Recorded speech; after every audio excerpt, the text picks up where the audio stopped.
మా బాలకోట గారి గట్ట మేమందరం వెళ్ళి చెప్పాలట ఎవడెవరకు ఎందుకు చెప్పాలా దేనికి చెప్పాలా ఇవాళ రాష్ట్ర ప్రయోజనాలు పరంగా పెట్టినోడే మీకు నచ్చుతుంటే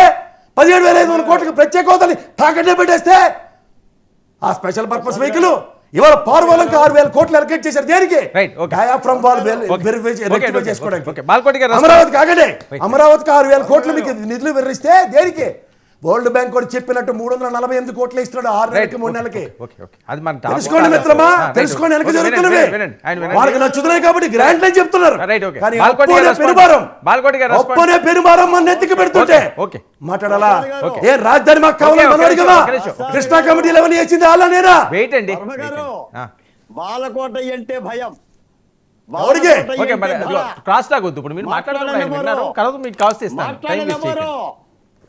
భయం నేను మాట చెప్తా ప్రసాద్ గారు కాస్త మంచినీళ్ళు తాగండి మంచినీళ్ళు తాగిన తర్వాత మాట్లాడతారు వర్మ గారు ఇప్పుడు ప్రసాద్ గారు చెప్పిన మాట 2016 ప్రత్యేక హోదా అంశం ఈ ప్రత్యేక హోదానే గుంజుకొస్తా లాక్కొస్తా ఈడ్చుకొస్తా పొడుచుకొస్తానని చెప్పిన మనిషి జగన్మోహన్ రెడ్డి గారు 25 పార్లమెంటు స్థానాలు ఇస్తే 22 ఇచ్చారు ఆయన 5 ఏళ్ళు ఎంత గుంజుకొచ్చాడో ప్రత్యేక హోదాని మనం అందరం చూసాం ఈ మాట ప్రసాద్ గారు మాట్లాడరు పవన్ కళ్యాణ్ పాచిలడ్లు అన్న మాట మాట్లాడతాడు చంద్రబాబు నాయుడు గారు లేఖ రాసిన మాటే మాట్లాడతారు పోతే వర్మ గారు ఇక్కడ డిబేట్ జరుగుతుంది ప్రత్యేక హోదా అంశం కాదు నేను జగన్మోహన్ రెడ్డి గారిని ప్రతిపక్ష పార్టీగానే ఆంధ్రప్రదేశ్ గుర్తించింది ఆయన ప్రతిపక్ష పార్టీ నాయకుడిగా ఎవరో కాదు అని అనలా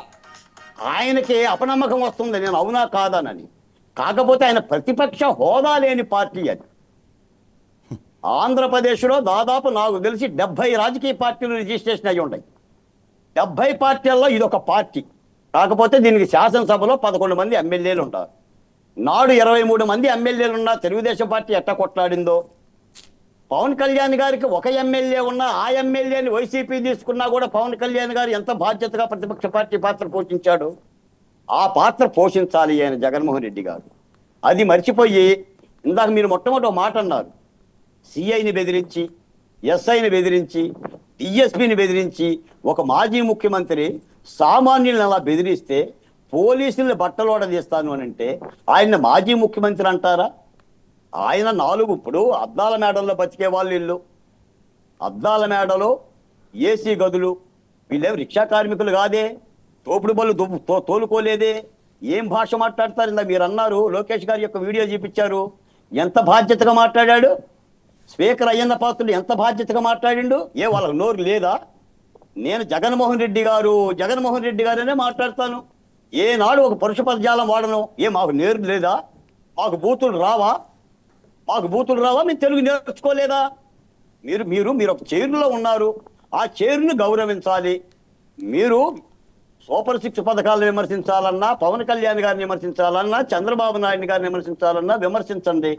కాదని ఎవరన్నారంటున్నా మీ సోషల్ మీడియా వాళ్ళందరూ కూడా చేసిన హననానికే కదా జరుగుతున్న అరెస్టులు ఏమండే వర్మ గారు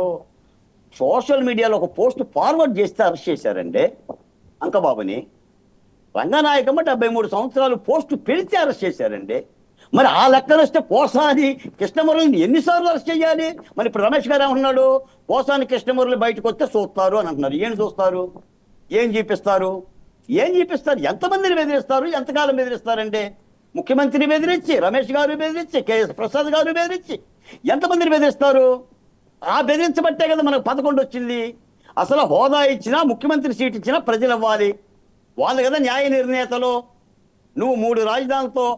ఆంధ్రప్రదేశ్లో 3 పెడతానని చెప్పి ఎక్కడ పెట్టావో తెలియకుండా 3 పక్కలు చూసాం మేము ఆంధ్రప్రదేశ్ రాజధాని ఎక్కడంటే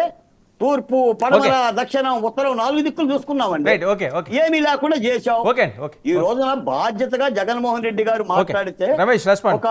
బాధ్యత కలిగిన పదవి అవుతుందండి జగన్మోహన్ రెడ్డి గారు ఎప్పుడు ప్రెస్ మీట్ పెట్టినా వివాదాస్పద వ్యాఖ్య చేయటమను చర్చకి తెరలేవడం మళ్ళీ యలహంక ప్యాలెస్ కర్ణాటక పని